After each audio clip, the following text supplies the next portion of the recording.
नमस्कार विद्यार्थी मित्रांनो, बृहन्मुंबई महानगरपालिका शिक्षण विभाग आयोजित ऑनलाईन अध्यापन वर्गामध्ये मी प्रशांत शिपकुले, अशोकनगर मनपा माध्यमिक शाळा कांदिवली पूर्व, आजच्या मराठीच्या तासिकेला मी आज आपणास आपल्या पाठ्यपुस्तकातील दुसरी कविता आहे ती संतवाणी देणार आहे किंवा तिच्यावरती आपण थोडीशी चर्चा करणार आहोत. तर महाराष्ट्र ही शूरवीरांची भूमी आहे. ही आपल्या महाराष्ट्रामध्ये छत्रपती शिवाजी महाराज, संभाजी राजे, तानाजी मालुसरे, बाजीप्रभू देशपांडे, स्वातंत्र्यवीर सावरकर, सुभाषचंद्र बोस अशा थोर वीरांचा जन्म झाला. त्याचबरोबर आपल्या या महाराष्ट्र भूमीची अजून एक वेगळी ओळख आहे, ती म्हणजे आपला महाराष्ट्र ही संतांची भूमी म्हणून देखील ओळखली जाते. आपल्या या महाराष्ट्रामध्ये संत ज्ञानेश्वर, संत नामदेव, संत एकनाथ, संत तुकाराम, संत रामदास अशा अनेक थोर संतांनी आपलं कार्य करून महाराष्ट्राला दिशा देण्याचं काम केलेलं आहे. या जर सर्व संतांचा आपण विचार केला तसे बरेचसे संत आहेत. चोखामेळा आहे, संत सावतामाळे आहे, संत बहिणाबाई आहे. या जर संतांचा आपण विचार केला तर हे संत ज्या विचारधारेतून पुढे आले ती विचारधारा म्हणजे आराध्य दैवत विठ्ठल आणि त्यांचा असलेला वारकरी संप्रदाय, याच्यातून ही विचारधारा पुढे आलेली आहे. तर आपण कविता पाहण्या अगोदर ही जी काही वारकरी संप्रदायाची विचारधारा आहे आणि या विचारधारेवर हे संत आपलं साहित्य असेल, आपलं तत्वज्ञान आहे ते मांडत असतील आणि आपल्या महाराष्ट्राला दिशा देण्याचं काम किंवा संत ज्ञानेश्वरांचं पसायदान असेल की विश्वाला संदेश देण्याचं काम, आता विश्वात्मके देवे येणे वागतने तोषावे, इतकं विशाल तत्वज्ञान या वारकरी संप्रदायानं मांडलेलं आहे. तर अशा या वारकरी संप्रदायाची माहिती आपण अगोदर थोडक्यात पाहूया. या वारकरी संप्रदाय उदयास आला तो जर काळ पाहिला तर अतिशय भयानक असा काळ होता की जीवनामध्ये धर्माला, पूजा पाठ, वृत्तवैकल्य यांना प्रचंड असं स्थान होतं. सामान्य लोकांना अनेकसे अधिकार देण्यात आलेले नव्हते आणि याचाच फायदा समाजातील काही उच्चभ्रू वर्ग किंवा काही विशिष्ट वर्ग धर्माच्या नावाखाली लूट करत होते. मग ते योग्य करायचं असेल, होम हवन करायचं असेल, यज्ञ करायचे असतील की सर्वसामान्य माणसाला उपास तपासामध्ये गुंतवायचं. त्याच्या हातून एखादी चूक झाली तर त्याला सांगायचं एवढी दक्षिणा द्यावी लागेल, तुला अमुक अमुक करावं लागेल आणि याच्यामध्ये सामान्य माणसाची लूट होत होती. आणि बघा, देवाचं नाव घेतलं की आपल्या पण मनामध्ये भीती येते की याच्यासाठी तुला हे करावं लागेल, म्हटलं का करावंच लागतं. आणि अशा या भयानक काळामध्ये, कर्मकांडाच्या काळामध्ये जिथे भोंदूगिरी चालत होती, अशा काळामध्ये गरज होती ती सोप्या भक्ती मार्गाची. आणि तो सोपा भक्ती मार्ग ज्याच्यामध्ये कर्मकांडाला थारा नाही, उपास तपासाला थारा नाही, वृत्तवैकल्यांना थारा नाही, तर फक्त नामस्मरणाला महत्व आहे, तत्वज्ञान सांगण्याचं काम या वारकरी संप्रदायाने केलं. तर या वारकरी संप्रदायानं काय सांगितलं की बघा, तुम्हाला शक्य झालं तर आपलं आराध्य दैवत हे विठ्ठल आहे आणि आषाढी कार्तिकीला वर्षातून एकदा किंवा दोनदा करता आली तर वारी करायची आणि आपलं जे काही काम आहे ते काम करताना रामकृष्ण हरी हा मंत्र जपायचा. देवासाठी म्हणून विशिष्ट वेळ काढायची काहीच गरज नाही. वारीला जायचं, ते पण का जायचं तर आपल्यामध्ये 20-21 दिवसांचा तो प्रवास असतो, जिथे संतांच्या समाध्या आहेत, जिथे संतांची जन्मस्थळ आहेत, तिथून त्या पालख्या निघतात आणि सर्वजण एकत्र मिळून त्या पंढरीमध्ये विठ्ठलाचं दर्शन घेतात. रस्त्यामध्ये वेगवेगळे अनुभव येतात. संसारातून थोडस 2-4 मिनिटं का होईना, काही कालावधी पुरतं या संसारातून आपण बाजूला जातो आणि मग रस्त्याने जात असताना केवळ काय देवाचंच नामस्मरण असं नाही, जर कोणाला गरज लागली तर सहकार्य करायचं असेल, सहकार्याची वृत्ती वाढते, जातीभेदाची भावना असेल ती होते. सगळे आपण विठ्ठल बघतो, कोण कोणत्या जातीचा, कोण कोणत्या धर्माचा, असे सगळे भेदभाव विसरून हे वारकरी या वारीसाठी जात असतात. म्हणून या वारकरी संप्रदायाने सांगितलं की जमलं तर वर्षातून या ज्या आषाढी कार्तिकीच्या वाऱ्या आहेत ते पायी वारी करायच्या. याच्यामध्ये पण जमलंच तर आषाढी वारी ही खूप मोठा सोहळा आहे की लाखो वारकरी काय करतात, जिथून संतांच्या पालख्या घेऊन पंढरपूरला जातात. इतकी सोपी विचारधारा सांगितली. अजून काय सांगितलं या वारकरी संप्रदायानं की काय नाही, गळ्यामध्ये काय करायची, तुळशीची माळ घालायची, मांसाहार करायचा नाही, कपाळी केशरी गंध लावायचा, सत्य बोलायचं. किती महत्वाचं आहे बघा, सत्य बोलायचं, हिंसा करायची नाही, जातीभेद मानायचा नाही, की आपण ही काय आहोत, सगळी विठ्ठलाचीच लेकुरे आहोत, कुठल्याही प्रकारचा भेदभाव करायचा नाही. आणि त्या चंद्रभागेच्या तीरावरती गेल्यावर सगळ्यांनी जात भेद धर्म रंग रूप सगळं विसरून त्या चंद्रभागेमध्ये स्नान करायचं, अशी जी विचारधारा होती, विचारधारा म्हणजे वारकरी संप्रदायाची विचारधारा. आणि आजही आपण बघतो या कोरोनाच्या संकटामध्ये सर्वांना दुःख झाले, सगळ्यात जास्त त्या वारकऱ्यांना दुःख झालं असेल. कारण आता ही हजारो वर्षांची परंपरा, कधीच वारी झालं नाही असं झालं नव्हतं, पण या कोरोना महामारीमध्ये ते संकट आपल्यावरती आलेलं होतं. आणि एक साधा सोपा भक्ती मार्ग, की काही नाही बाबा, संसार करता करता परमार्थ करता येतो, संसार करता करता भक्ती करता येते. म्हणून तर संत सावतामाळी म्हणतात, कांदा मुळा भाजी अवघी विटाई माझी. मला काय पंढरजीच्या पांडुरंगालाच गेलं पाहिजे असं काही नाही. कांदा मुळा भाजी अवघी विटाई माझी, या कामातच माझा भगवंत आहे, अशी शिकवण या संतांनी दिली. आणि या संतांमधीलच ज्यांना संत शिरोमणी म्हटलं जातं, असे संत नामदेव यांचा अभंग किंवा यांची एक कविता आज आपण पाहणार आहोत. ती म्हणजे जैसा वृक्ष नेणे. ही कविता पाहण्या अगोदर, हा अभंग पाहण्या अगोदर या संत नामदेवांचा थोडक्यात परिचय करून घेऊया, की हे नेमके संत कसे असतात. आपल्यासारखे तर निश्चितच नसतात. तर या नामदेवांचा परिचय काय आहे तो बघूया. की नामदेवांचा जन्म हा एका शिंपी कुटुंबामध्ये झाला. आई वडील हे विठ्ठल भक्त होते, म्हणून साहजिकच लहानपणापासून नामदेवांना देखील विठ्ठल भक्तीची आवड लागली. त्यांच्या जीवनातला एक प्रसंग सांगतो, म्हणून विठ्ठल भक्ती कशी होती ते तुमच्या पण लक्षात येईल. एक दिवस काय झालं, की त्यांचे वडील दामाशेठ काही कामानिमित्त व्यापारानिमित्त बाहेर गावी गेले आणि विठ्ठलाला नैवेद्य दावल्याशिवाय त्यांच्या घरामध्ये खाल्लं जायचं नाही. म्हणून नामदेवांच्या आईने नामदेवांकडे नैवेद्य दिला आणि सांगितलं, जा मंदिरामध्ये विठ्ठलाला हा नैवेद्य देऊन ये. तर ते लहानसे नामदेव 5-6 वर्षांचे तो नैवेद्य घेतला, पंढरीच्या पांडुरंगाच्या पुढे गेले, नैवेद्य ठेवला आणि सांगितलं, आता खा.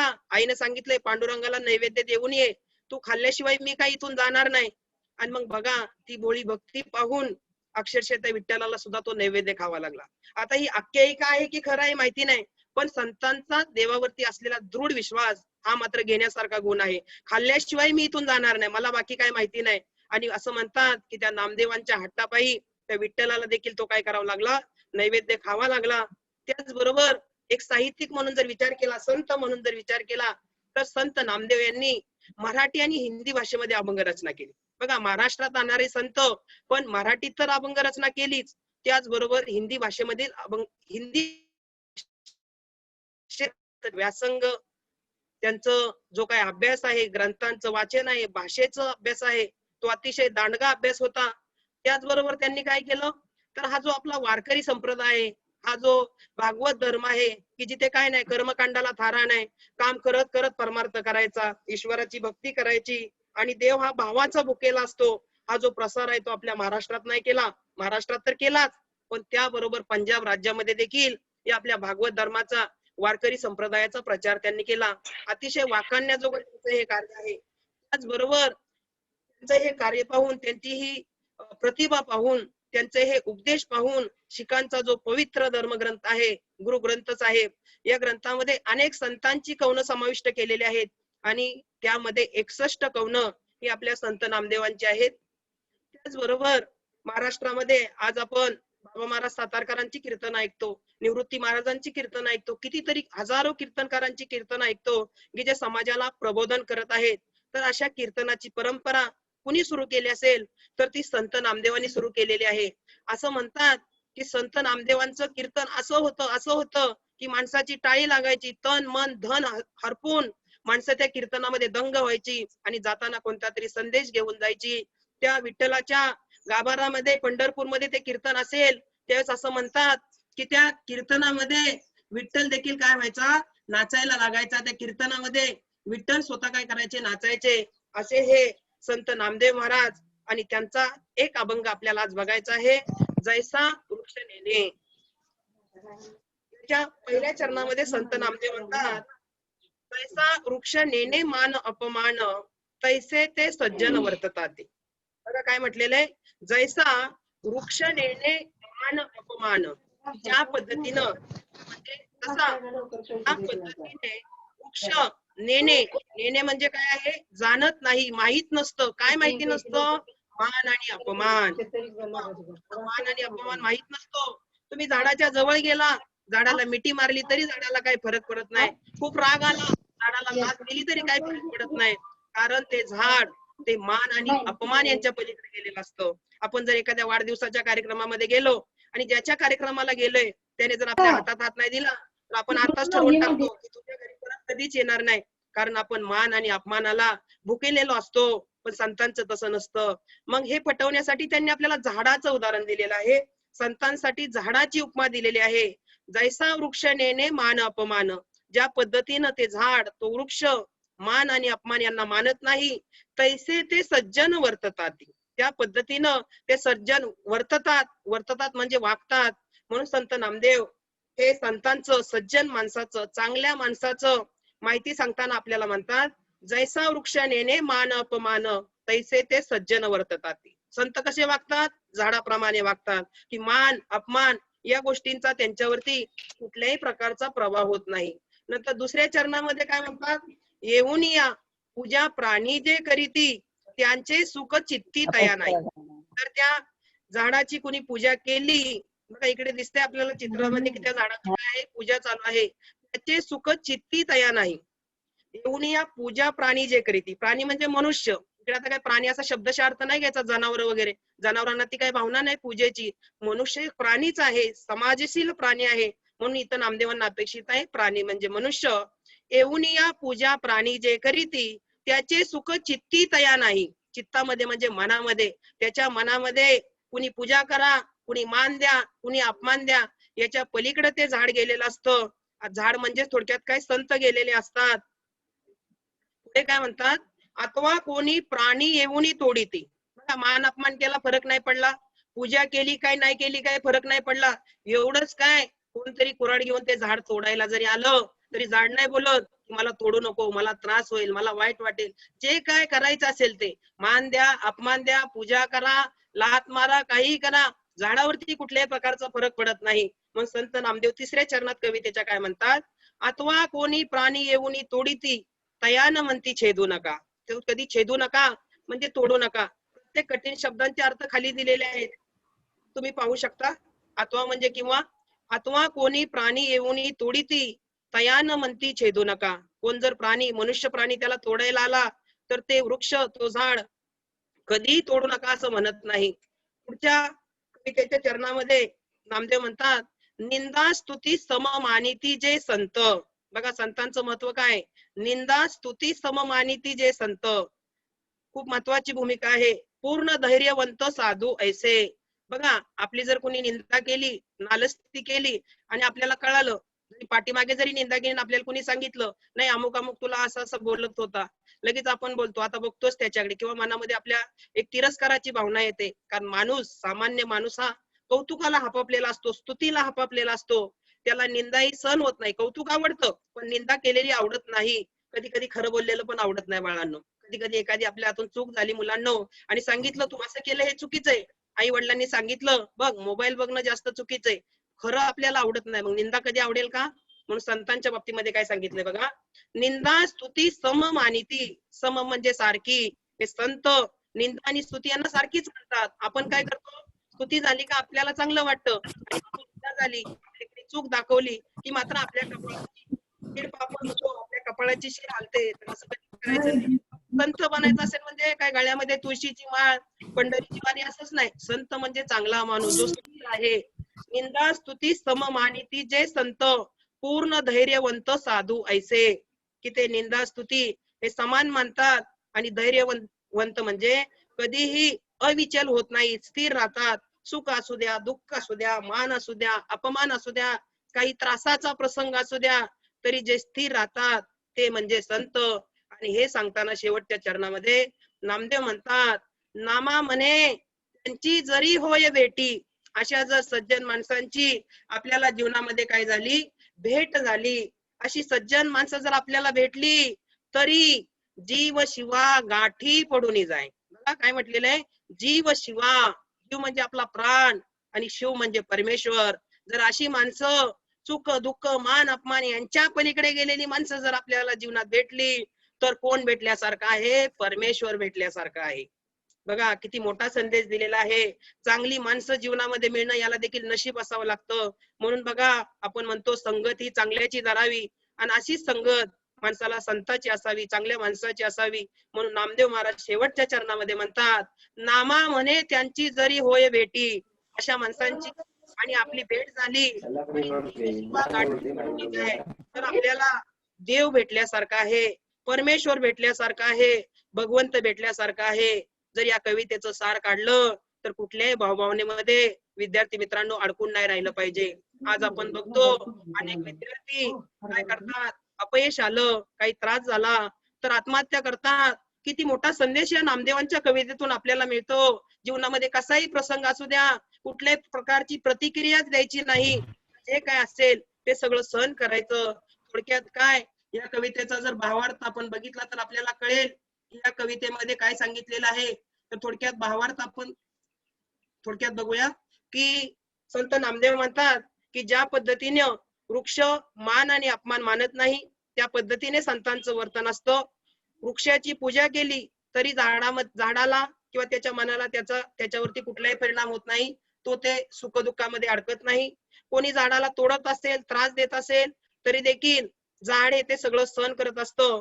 आणि संत निंदा आणि स्तुती काय म्हणतात, समान मानतात. त्यांचं कधीही या गोष्टींमुळे मन हे विचलित होत नाही. आणि अशा माणसाची भेट की जो मान अपमानाच्या पलीकडे आहे, जो सुख दुःखाच्या पलीकडे आहे, अशा माणसाची आपल्या जीवनामध्ये भेट होणं म्हणजे परमेश्वर भेटल्यासारखं आहे. थोडक्यात काय तर माणसामध्ये देव बघा, भावनिकतेमध्ये अडकू नका.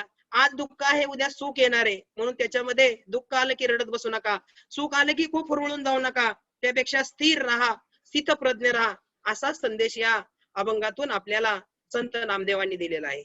या संतवाणीमध्ये अजून एका संतांची कविता, संत कवयित्री आहे, त्यांची एक कविता घेतलेली आहे, दरीला पंढरीचा चोर. हा जो अभंग आहे संत जनाबाई यांचा, तो देखील आपल्याला या पाठामध्ये बघायचा आहे.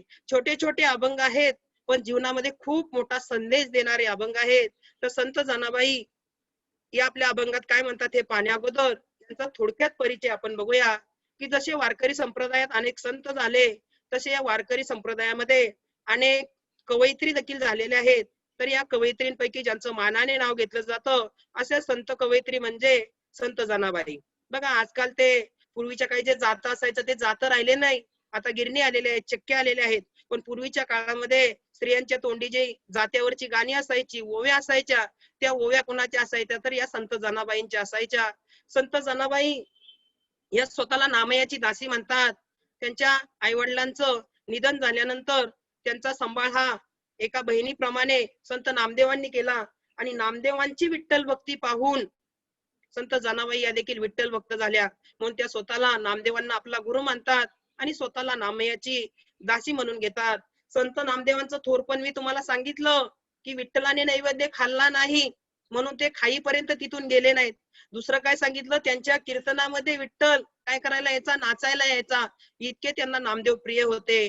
पण या संत जनाबाईंची भोळी भक्ती की काम करत करत परमेश्वर कायम काय या नामदेवांच्या घरी जी कामं असतील ती दोन्ही भांडीची कामं करायच्या, घरातली कुठलीही कामं करायच्या, मग त्यांना मंदिरामध्ये जाता येत नव्हतं.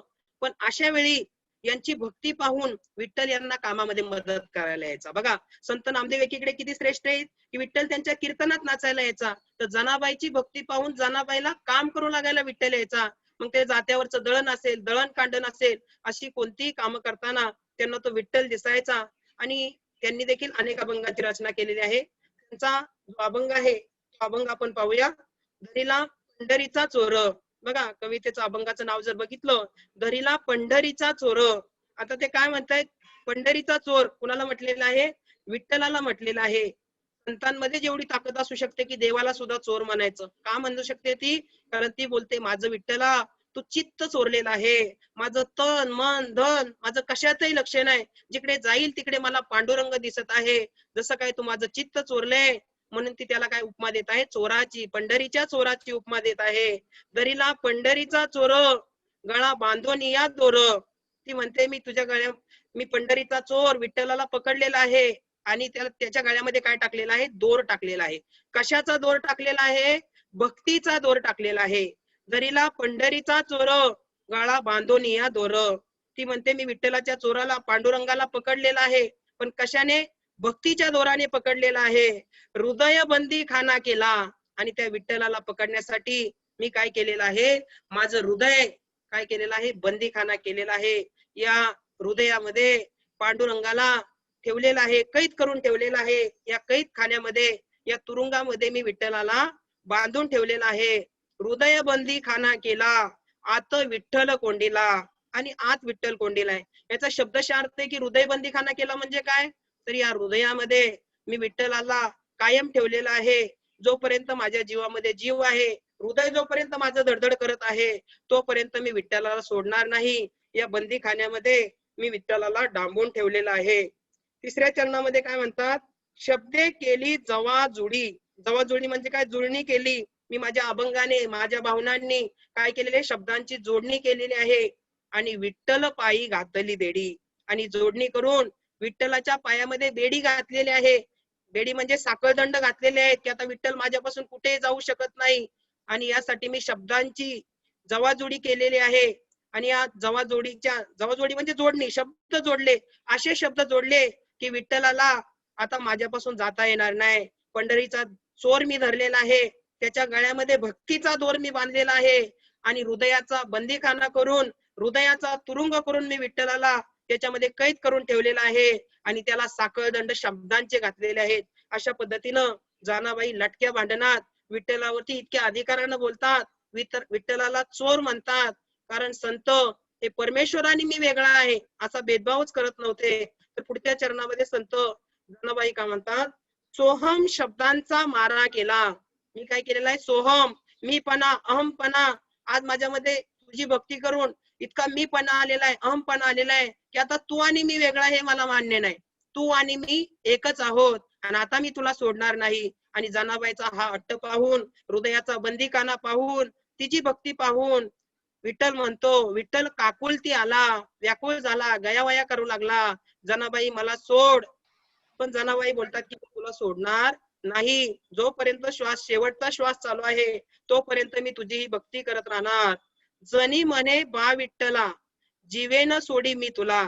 जोपर्यंत मी जिवंत आहे, माझ्या जीवामध्ये जीव आहे, तोपर्यंत मी तुला सोडणार नाही. अशा पद्धतीनं हा संत जनाबाईंचा अभंग आहे की विठ्ठलाला चोर म्हणणं म्हणजे तो भक्त किती असेल, श्रेष्ठ भक्त असेल बघा, की तो भगवंताला काय म्हणत आहे? चोर म्हणत आहे. तर याचा थोडक्यात आपण भावार्थ बघूया, म्हणजे आपल्या लक्षात येईल की पहिल्या चरणामध्ये संत जनाबाई म्हणतात की विठ्ठल आणि जनाबाई यांच्यामधला एक सुखसंवाद आहे, लटकं भांडण आहे. या लटक्या भांडणामध्ये जनाबाई म्हणतात, भक्तीच्या दोराने विठ्ठला मी तुला काय केलेलं आहे? बांधून ठेवलेलं आहे. आणि माझं हृदयच त्यासाठी काय केलेलं आहे? बंदीखाना केलेला आहे. आणि शब्दरूपी साखळी मी काय केलेले, जे काही शब्द आहेत, शब्दांची जवाजोडी केलेली आहे, जुळणी केलेली आहे. आणि त्या शब्दांच्या जोडणीतून तुझ्या पायामध्ये बेडी घातलेली आहे. आता तू आणि मी वेगळा हे मला अजिबात मान्य नाही. आणि हे सगळं पाहून काय झालेलं आहे? विठ्ठल व्याकुळ झालेला आहे. आणि त्यानंतर जोपर्यंत मी जिवंत आहे, माझ्या जीवामध्ये जीव आहे, तोपर्यंत तुला सोडणार नाही. अशा पद्धतीनं संत जनाबाई या काय करत आहेत? विठ्ठलावरती आरोप करत आहेत.